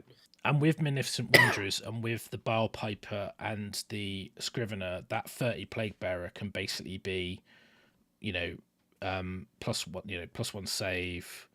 You're worsted in the rend by 1, and the enemy can't pile in. You let them blob onto you, and then and you've got the drones with the Rustfang to go out and do damage. The Festus can heal the Great and Clean One who's stabbing himself. And what he does as well, he does allow you to cast the spell which reduces their armor save. And then obviously the spell from the Great and Clean One, when he stands still, is minuses their save by 1 as well. So you get the combo. So it's almost like it's really good against Death Stars, because basically you go, if you get the perfect storm, you're at +2 attacks on the drones. You go +1 attack or mortal wounds from you probably go another +1 attack and the mortal wounds from the Scrivener and the Bile Piper. So you're basically going like what they got attack profile wise. How many profiles they got? Like 3 weapon profiles. Minimum. Yeah, 3 melee, I believe. Like a proboscis, a Plague Bearer weapon, and then like a talons. Yeah, so actually they got 4. They've got a sting, mouth parts, proboscis, and a sword. So they end up with, for every +1 attack, they get +4 attacks. So they're +8 attacks, +1 rend, mortals on 6s. Double check and your enemy might be at -1 save. Well, it could be at -3 save, because you can go -1 from Rustfang, which is at the start of the combat phase, picking it within 3, -1 save. So you could be -1 from Rustfang, you could be -1 from Festus, you could be -1 from the Great and Clean One spell. So you can literally delete like elite units, characters. It doesn't matter what someone has. Also, you've got the added ability of like obviously Plague Drones are demons. You're a 1. You can put models back in the unit. It's fairly obscene. Like I won some games in particular spectacular fashion with that. It was actually particularly good in the mirror. It was when Maggot King were quite popular, so I played Maggot King I think twice at the event. They were. And I didn't have Magnificent Wanderers. I didn't have the Bus and the Bile Piper. So the Bile Piper could go add 1 attack, a stabbing wheel go, and the Scrivener could go rend or +1 attack. But I would probably go +1 attack from Talia Blows. Then I'd go for Pustule with Seeping. For if you roll a 6, it does a mortal wounded addition. So basically, you would go +3 attacks on 4 profiles. So that's going to be 12 attacks per model extra. And every time you roll a 6, it does a mortal wound. I guess that's a good point, isn't it? Oh, it's mouth parts or proboscis. Yeah, sorry. So it's one or the other. So it's 3, but it's still 9 attacks per model extra. And you made a good point there. If your 6s are doing mortals, then maybe just go for quantity of attacks, because it's the same thing as. And if you've already debuffed their save, then you could say, well, I have more attacks because mortals don't make any difference. But it is an addition. But it depends on what you're doing. Flexible. It's the flexibility of it. So it depends on what you're doing. So for me, I like the army because it's got that combo element to it. So it's very much like Magic the Gathering style combo, Yeah, it is, isn't it? Bag of tricks. It's only got stronger from worse than the rend. Then I'll have, you've got the buffs off the 2 heroes. Plus it's got a formation in there which unlocks the Witherstave or the Rustfang, which you didn't have. I'd probably take Witherstave over Rustfang, to be honest, because I think you've got lots of ways to reduce save, so you don't really need it. So, but you've got all those options, and you're like, well, actually, I'd probably put Witherstave on the Great and Clean One and Muck Talon on the Lord of Afflictions. and you're just like, well, actually, your army is so solid. And yeah, the Blight Kings would probably be Plague Bearers, but they're only in there for heart choice. But because it gives you 30 points, probably gives you a triumph. It's probably what you do. That is probably strictly better, but less fun and less pretty models and more repetition of models that you already probably got in your summoning pool anyway. So and for me, that army would be super good. Like it's solid. Yeah, so that's an incredible one. Let's jump back to Lumineth. People have probably got overloaded with the Nurgle by now. What type of Lumineth list should we do? Should we do one last Lumineth one before we go? Yeah, probably a good idea. So we had someone ask for a. Should we do a more martial static? Yeah, let's go for the dude. Let's try and use the new stuff because we're there, and let me just go for. Why don't you try and work out what we're going to do, Byron, when I sort my life out? Okay, that's fine. So I presume what we're going to do, guys, is we'll work out some stuff roughly in Scroll Builder, and then we can add the rest to it. Why don't we do an Alumnia one, because we did a Helon, didn't we? And the other new city is Alumnia, aluminium. Oh, they're the aluminum. They're the kind of the martial. Well, yeah. So basically, you can move 3 Vanari or Skinari units can make a move, but cannot run before the first battle round. Okay, tasty. And then you get you can use a command ability to charge if you run. Right? Yeah. And then it seems to me like once a battle, of course, as well. Yeah. And you can do a teleport. Is that right? Once per battle, instead of making a normal move with the bearer, pick the point of the battlefield within 12.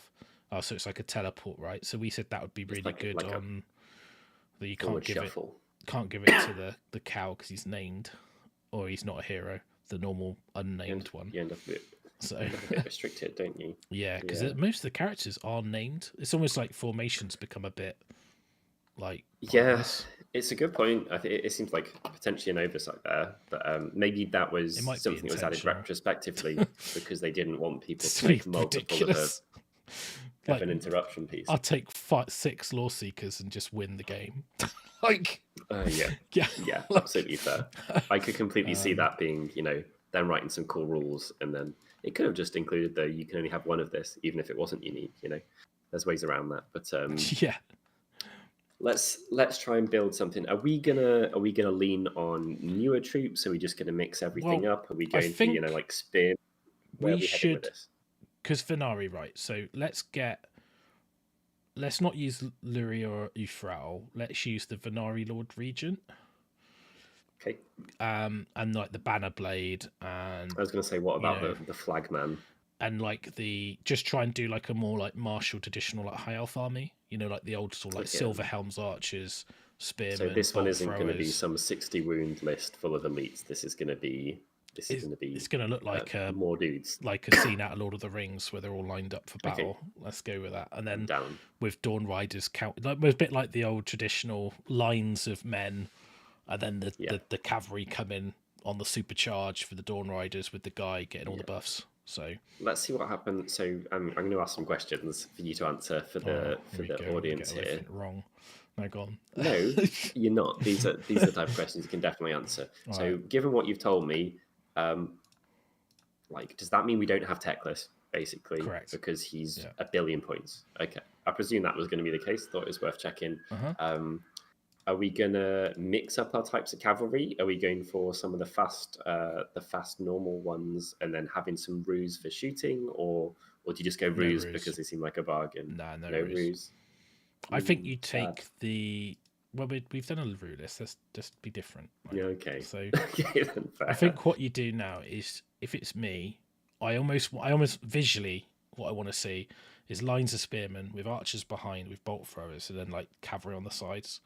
Okay, let's literally try and do like a Dogs of War army.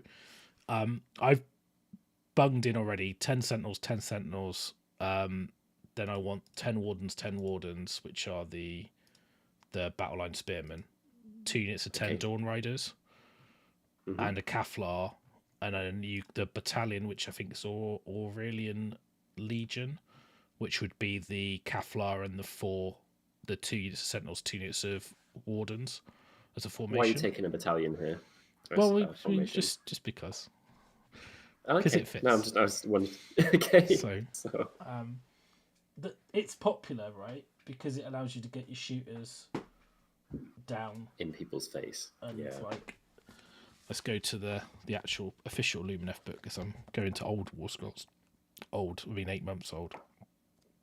Gary's recommended a list while we were doing our thinking. Stone Mage, Avanlaw, Sev, Wind Mage, Windchargers 5, Windchargers 5, Windchargers 10, Stone Guard 5, Stone Guard 5, Alarith Stone Guard, Alarith Temple, Hurricane Temple. And is that in Umetrica or is that in Helon? I presume Umetrica, I imagine. Umetrica. So, and tears to your opponent as they can't play the game. Yeah, we had some chats about this in the last episode. I think there is a fairly uninteractive game for your opponent in multiple ways in the Lumineth book, especially with the amount of once a game abilities and stuff. I think they need space, right? They need space to move and do all this shenanigans and squish them. I think if you're clever with stuff like, let's say for example you've got access to stuff like Kinnarai or like Nighthaunt ambush and stuff, you can basically stand where they want to move to avoid stuff.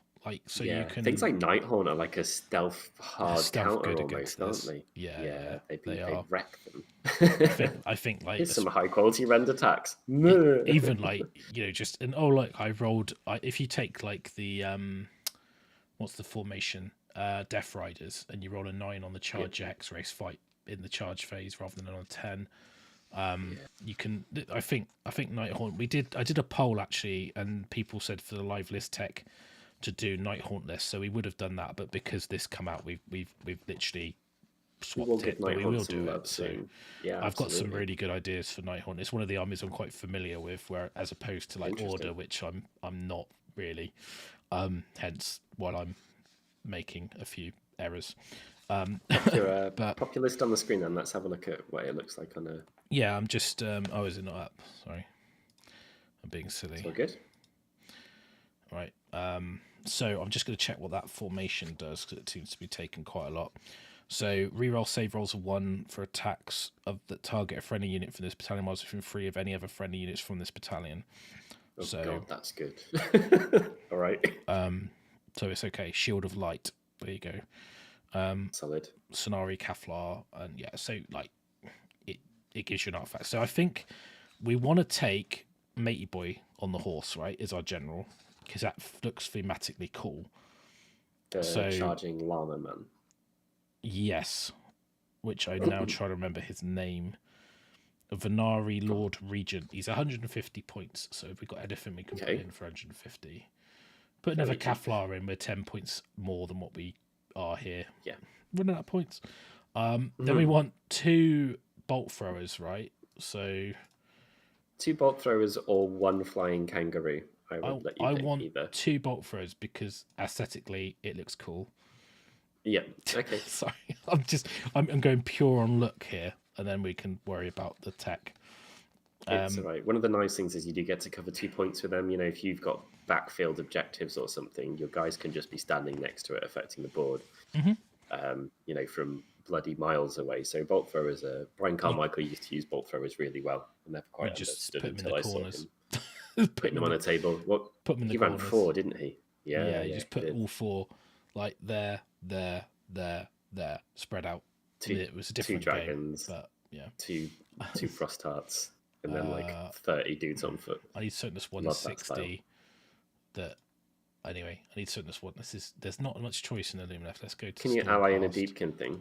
No, I just checked that. Let's go Stormcast. They must have a 160 point thing. They will have a. Yeah, they will. Or 170. 170 would do because I'm 10 points under, and then I need another. You can have 1, can't you? So that's a Law Seeker. Okay, so just so the other Kaflar is going to be the dude on horse. Unless we might have a leader that is 150 actually, but I just added something to compensate, so I'll leave that. So it's not a Kaflar, that's the Lord Regent. Then the Aquila is the Blade Master with 10 points for the dude. So, and then that's the 2 units of Stone Guard are the ballistas. They're 100, I believe. So they are 100, the ballistas. Yeah. So we're up to 1810. So it's still quite a nice looking army at the moment. Nice. So what's it missing then? What do you add? Are you low on magic? Do you want more support from a cav unit? Do you want to break your theme and put some kangaroos? What about a Caligrave? Is that the cool one with the weird spell where you do the rune twice? Yeah. Someone actually pointed out, and this is a bit weird, right? I'll just say this now, right? So it says in here, right?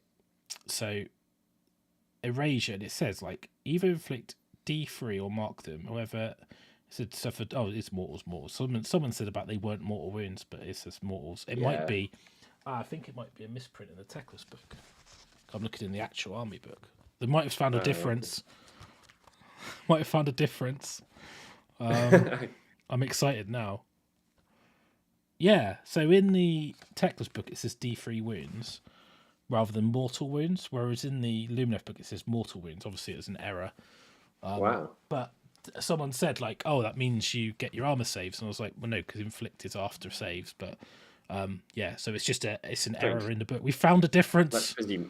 Let's presume it's more. So if you want to make sure you have that extra word, this is worth the. Sorry, I'm kidding. I'm sorry. I'm not trying to be too. Hit that question mark so you can see the list in its full glory, even with its temporary things. So, because you've got 190 points, you could basically take a Caligrave,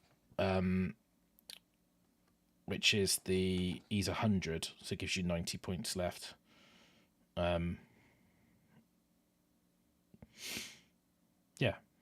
And then you could you could use a unit of Sword Masters or Blade Masters, couldn't you? But I know people would be saying take more Sentinels and decent amount of wounds. I always ended up at 119. Whatever I did with my order lists, just always seems to be pretty much. But I think the same. Oh, the banner. You haven't got the banner. What's the banner? Okay. He was not too bad. 130. 120. It's because I don't know the names. I look at it and go, is that the guy? It's just like new Stormcast. I get proper echoes back. He's not the Lore Seeker. He's the Banner Blade. He's 110. So let's put the banner in. This is like have we got anything 110? Yes, we do. There you go. Night Venator is the banner. Of course. Sorry about this, guys. I know it's a bit random. 80 points left. It's a shame we can't fit in Dawn Riders. You could have one big unit. I quite like that though. It's very symmetrical. It's 2 bolt throws, 2 10s, 2 10s of spears, 2 10s of archers, a Kaflar, the horse guy, the banner, and the Lore Seeker. So it's quite nice. You could drop. Is that it's not going to be too high either. No, because it's 6. The formation is 5 of the drops in one, so it's going to be 1, 2, 3, 4, 5, 6, 7, 8 drop. So it's quite a lot. I mean, what you could do is you could swap one of the 10 Dawn Riders for 10 of the Swordmasters. Yeah. And then you could put them in front of the Spearmen. Or vice versa. They could stand behind them because they've got the 2-inch reach. Yeah, absolutely. And then that gives you the defense. Drop your 10s both down to 5s, and you could take a 20 of Swordmasters. Yeah, but I think the Dawn Riders work really well with the Lord. Quite scary in 10s. Yeah. Because what the Lord does is he gives you Lord Regent. Let's have a quick look. That is the wrong window. There we go. So the Lord Regent gives you the Greater Power of Hish. So D3 Lumineth Realmlord units with a Sun Metal with an 18. So it does mortals on a 5 instead of a 6. So you could do that on the Sentinels, you could do it on the Wardens, you could do it on the Dawn Riders. So every unit in your army can be benefiting from that. And he's got strap 1 from hit rolls for attacks that target its model and add 1 to the caster roll. It does Greater Power of Hish if it's part of a Luminous run and uses his last Aether Quartz reserve. Okay. So So he's that's pretty not a cool. bad price for a wizard, is he? The Lord Regent. No, particularly he's movement 14 with a 3+ save, 6 wounds. Yeah. And like he's got. I mean, you could take Luria Referral because I don't think he's that many more points. The only issue is he's Metrican. So he wouldn't benefit from the rules from the alumni, but I don't think you really care too much. I don't think he would. You know, it's more about the rest of the army rather than him. He's 210, so he's an extra 60 points, so that would fit pretty much bang on. Perfectly, yeah. Yeah, so an extra 60, so you'll be 1980. And pooping command points like nobody's business as well, wouldn't you? No he is significantly better, I think, because he's got he's faster, yeah, and then is he much better? What does he get? He gets the voice of Tyrion.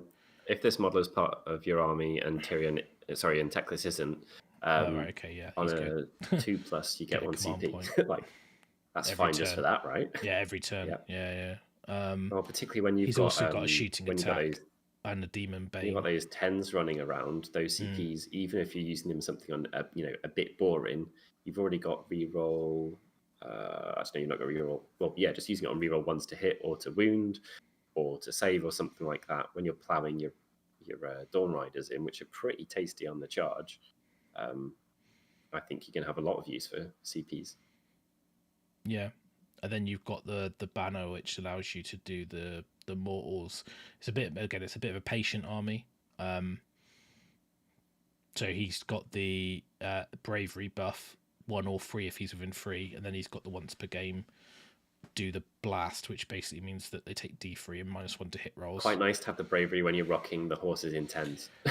Like plus the fact like their bravery's not amazing, and also when you use Aether Quartz you reduce your bravery. It might be a good one for Great Nation of Sire because you get double Aether Quartz, I think, in that one. Okay. But I quite like the Alumni or the Alumnia because you get the pre-game move as well. So you could use one unit of Dawn Riders aggressively, or you could just push the Spearmen up the table to push them back, or you could use it to use Sentinels to get in range on turn 1. Your army is fast enough that you can move something forwards a bit, and then once you've done your double move spell, that's a threat. But if your opponent, they can't reach you, which is kind of like... How about this then? Like you can't move Luria because he's your Metrican, right? You could the other guy, but you get a command point on a 2 upright. So you start off with 1, you get 1 for the formation. On a 2+, you get another 1, so you're into 3. On before the game, because if you know you're going first, whatever, you can move your 2 units of Dawn Riders 6 inches forward. Right? Can make hang on. After armies, a normal move. So it's not even a 6. It can move like 14 inches. Wow. Oh God. Okay. All right. Okay, that's pretty good. And then you've got the spell Holy Within 18. So if he does the spell on them, those Dawn Riders could get buffed in the hero phase, and would allow you. How would you get the command ability in range? You could do it with the Law Seeker because he could be set up in like as a lone agent. Because what you could do is you've got command ability, seize the moment, use the command ability pick in your charge phase. Well, actually, it doesn't say in range of a hero. It just says use it in the charge phase, pick an Alumnia unit that ran that turn it can charge. We commented on this one, it's very unrestricted. So you could actually move, 14. Run, and charge. So those Dawn Riders could get into the back of their deployment zone. 28 turn plus 1. D6 plus 2d6. Yeah, so like, and with the Sun Metals, if you get the Sun Metal buffs, and obviously they're wizards as well, so they can be given spells, and you can do stuff like, because they've all got the law of Hish, you can take, I think one of them gives them a 5-up mortal save, one gives them ignore modifiers when making saves, ethereal blessings. You can re-roll hit rolls for attacks made by missile weapons, lambent light. You've got double move. Why not? Let's just double move. So, like, actually, the Swordmasters then becomes 38. Well, if you think about Swordmasters, 42 plus 3d6. They could move 6, get the spell off. They're now movement 12, so that's 18 inches onto the table with run and charge. So your Swordmaster unit could actually be in the deployment zone on turn 1. That'll reach quite a lot of stuff. Yeah. At least get to where the law, the Law Seeker is set up. Yeah. Run around him, with that much move. Yeah. I think it's nice because look, you've got the bolt throws as well, so you could even shoot and go, I'm gonna dazzle you for -1 to hit. Yeah, it's not a bad point. Yeah, George, I agree. It's tactical without the restriction of being within range of a character. It's quite an uncommon thing in Warhammer. Oh yeah, they could just make themselves, cheers, Warmaster. Appreciate that.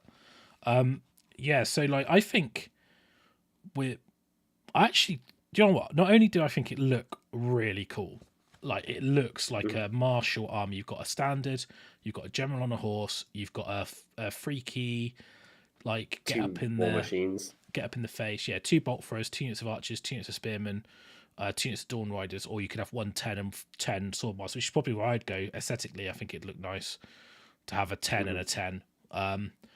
And yeah, it would look baller. You just look really nice as an army. Also, just got to remember the core rules of that army. 2 of those units get to fight before your opponent's fought in your turn, which is all right. Yeah, exactly. And the even if you didn't get the double move spell, as George said, because of the pre-game move, you could move the Dawn Riders. That I think it is 14 movement, I think, on them.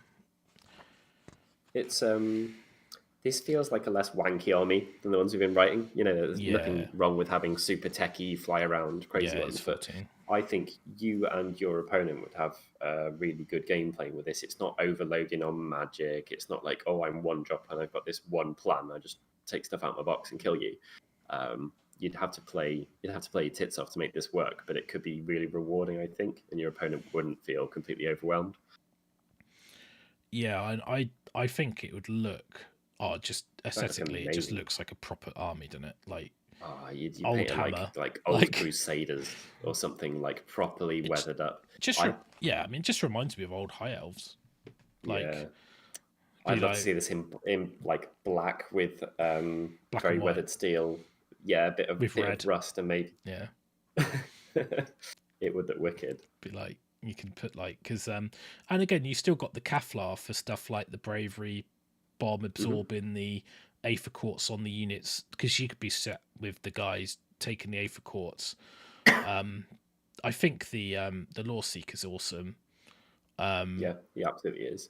I think it's great because you take basically I don't know why I've got it on the battalions, but it's fine.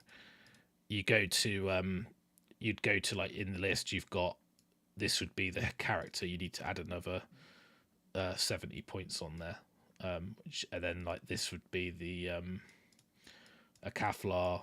Then you've got this is actually a 160 point character, and then this is the banner. Then that's what it is, and then that's the Dawn Riders. That could be Vanari Blade Masters, or it could be another Dawn Rider, probably the Blade Masters, and they're the 2 bolt throwers. That's the Legion. I think the Blade Masters are nice in there.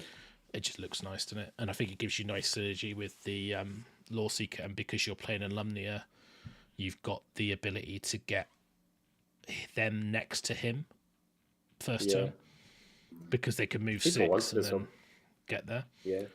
If people wanted as well, they could drop that formation out. If you wanted just some more dudes in there, or to make one of your blocks bigger or double its size, or you could even go for 15 Swordmaster dudes or something like that. There's room if people wanted.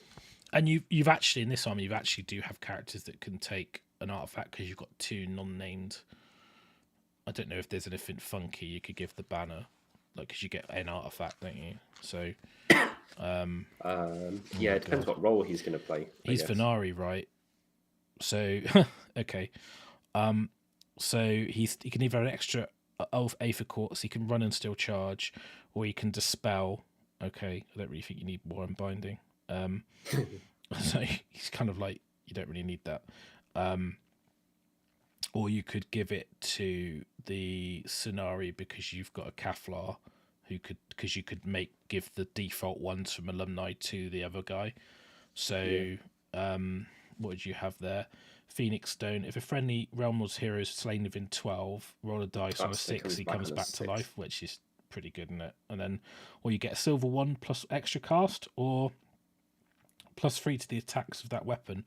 Not very good for a Kaflar, but it's a shame the Lore Seeker can't actually have artifacts. Yep. George, the greatest advantage is the pre-game move. Dawn Riders mean that you can't get Alpha Strikes from KO or Change Host. Yeah, dude. It's massive. Amazing. Yeah, and 3 units as well. That pre-game feels like it should be D3. I can't think of many things that I get to move 3 units. It's just their move. Like a move it's just as crazy. Well, not like 6 or D6. No, it's like a pre-game move of 6 inches, which is what I thought it was. It's just move. Just move your move. I mean, that does open up a lot of options if you really wanted to do some other 30 block of sword masters. Hello. Or like the hammer guys and but even like just moving the swordmasters 12 inches, and because as well you've got the Shining Company rule for Vanari. I don't know if you know about that, Byron. I'm putting you on the spot now. So so Shining Company, so after a Vanari unit is set up, if the base of each model is touching 2 or more, it becomes a Shining Company. So it remains a Shining Company after finish. So if it stays in that formation basically after it moves, then it says -1 to hit rolls that target a Shining Company, although it cannot run and charge and only pile in 1. So you could, because what you can do is, because you're moving before the game, you could move them into a Shining Company and then just be like, well, if I move, then when you move them, you just break the company so you can then charge. I believe that's how it works. Yeah. I know there was some discussion about it when it first came out. I think it's got an FAQ on it, but I might be wrong. If I'm wrong, you just put a really resilient block that's ignoring people's rend or something like that. So, but like that list looks sick. That look amazing on a table. Yeah, and I think it looks cool. It's going to look martial as AF, and yeah, it looks like it's fun to play with. And play Warhammer to play with that as well. Let's play some classic rank and flank, hammer and anvil. And like all the you've got obviously got the shrine that you get as well, and you get all the stuff that comes with every unit's got a spell. You know, you've got like unbinds coming out your ass. Cheers for the kind words, Gammy. Much appreciated. Yeah, thanks, man. Appreciate that. And then obviously, like you've got the sentinels in there for the shooting. You've got the bolt throwers in there, and what I quite like about the ballistas is that you can do that shot to debuff them on the turn you charge to mitigate the damage coming back. Yeah, that's a good point. I mean, I wouldn't want to paint it like all the Dawn Riders, but it would look really, really nice. I like legit. If I was painting that army, I'd do one of 2 things. I'd spray it black and then pick out all the trimming, very bright silver, and then wash the lot with like a dirty brown black or something. Or I would spray it all silver, dry brush it, and then black in the black, with a matte black or something like that, and maybe do some scratching or something on it. But either of those ways, you could cover the majority of the models in like a 2-step process, which wouldn't be fast, but it wouldn't be slow. No, and like it, I think as well, like when you've got the ability to stop alphas with that 14-inch Dawn Rider screen, that you just go, well, I'm going to sacrifice these guys, but it just opens up so many options. I mean, there's an argument for taking a 5, doesn't it? My cavalry deployment stick, I believe it's about this long. Yeah, like it's ridiculous. 5 horses side on with an inch between them adds up to a ridiculous amount. Yeah, but then like if you've got 10, it's even bigger, right? So... Oh yeah, it's literally the table if it's 10 practically. That's a really funny idea. What are they doing? Just me. Getting in the way. But I think it's quite a cool list. Like if you want to have a more sort of martial army, and like if you want to know about an Alarith list, there's one on our channel from when we did discussion, like back when the original book came out. And obviously, like we haven't really done Teclis lists, but it's something I think is they almost, because you're taking that one hero, it kind of very dictates what you're doing. It does. But I think I quite like the MSU shooting list we did at the beginning. What's your favourite list of the 4 that we have, or the 5, I guess, that we've covered today? What, me personally? Or you can pick one. You can pick one Lumineth and one Nurgle. I'll let you. Well, the Nurgle one is obviously the one that's based on my old army with Festus and the Lord of Affliction, because I think it's cool. And Lumineth, it's tough because that last one. But I think I'll go for the first list, I'd say. Yeah, I think it's really cool. The one with the Alapexes, the MSU. Yeah, it's a bit less to paint as well on a practical note. Which is consideration. Tempted to try and do a Lumineth army in 2 weeks, and I wouldn't want to do this one because it's so much to paint. Listeners, do you think that Russ should try and paint a Lumineth army in 2? Is that build and paint, or is it paint? Week to build, 2 weeks to paint. Okay, that seems fair. Listeners, let us know if you'd like to see Russ doing that. You could always blog the progress or something. Well, like I was that, tempted to do it for the channel and just do updates and then maybe sell it off afterwards. Wargamer Online. Hi. Wargamer Online. Nurgle for the win. Yeah, I love Nurgle. I don't need to paint anything other than the 2 new characters, the Blow Up Hyper and the Scrivener. Yeah. I've got them. James Tinsdale. No new OBR builds. No. Not from this book. There's nothing. You could take the formation that's completely pointless, and then talk about the new Warcry warband. We don't have any rules for it though, so yeah. Okay. I don't even know what it is. One of them's got a bow. That's all I know, and they look quite nice. Russ, do it. Okay, people want you to do this. No one's going to say no, though, are they? No, I know. Oh, give us content and paint models. Yeah, no one's going to say no. I want to watch you suffer. Yeah, we want to see you suffer. Problem is, I'll buy it and I'll start it, and then within about a week, I'll just be like, "Oh my god, why did I do this?" We still got, a little bit until tournaments start kicking off, so there's a decent time period for that. Mm-hmm. I do have the Alapexes because I've still got a box of the one that came out, the Blood Surf Hunt that came out with Marafi. It's a really cool one. So I've still got 2 Alapexes. Stick to your 4 crawlers. No one sticks to 4 crawlers. You horrible man. I don't rate 4 crawlers. It's a crutch. I played against 4 crawlers with my pig avalanche destruction army, and I had fun. Thanks, George. That's a lot of painted Lumineth you've got there. Oh my god, that's crazy! You beast. Link a picture, dude. Yeah, we wanna see. Post it in our Discord or something. That'd be cool. Yeah. Thank you very much for tuning in to this, peeps. This is something we'd really like to do a bit more of. We think it fits with our skill set, and it's exactly the type of discussion that Russ and I have, just unrecorded all the time anyway, when we're trying to learn a book or figure something out or find something left field. So do let us know in the comments if you've liked it, if you've got suggestions for other lists. We've already mentioned Nighthaunt. We will give them some love, but we could always do it's probably best to have 2 each time, and we could do 2 Nighthaunt lists and then 2, I don't know, whatever it is. Well, the other one that was voted was Maggot King, and I think we've kind of covered it. But we have. There was a shout out for more tribes as well, so we could do something along those lines. But that'd be an interesting one, and we could give ourselves. We could do the obvious list, which is just many dudes, and then we could do a funky list or something. Yeah. Does Beast Claw Raiders count as more tribes? Oh yeah, it's in the book. You just go 4 Stonehorns. Yeah, we will do more. Thanks for that. So we're I think. Yeah, I mean, obviously, for those who haven't seen yet, because it's only today, Curse City looks like it goes on pre-order next weekend. Am I going to upset the world by saying that I just don't care about it? Yeah, I know you don't care. I do. I love it. It's not what all this talk of buy the Lumineth and paint them is probably going to go out the window if I manage to get care about the models though.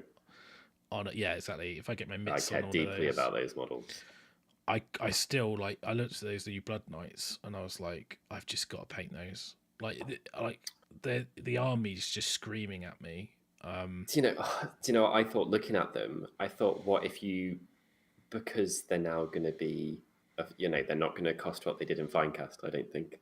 Hopefully they're not. They might be. Yeah. I mean, 5 stone cards, £37 or whatever. Yeah, it's been a few years. Anyway, we'll see. And I might have to eat my words. But I looked at them and I thought, what if you swapped their helves for elfie heads, and And just buy Dragon use Princes. No, you use them as Dawn I don't like Riders. using those models. No.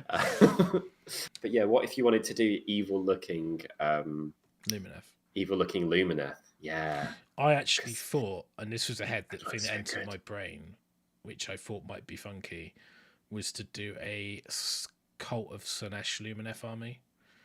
So if you remember back in Storm of Chaos back in the day, for people who don't know, it's an expansion when Bellicor was released as this massive little tiny model now, but back then he was massive for a metal model.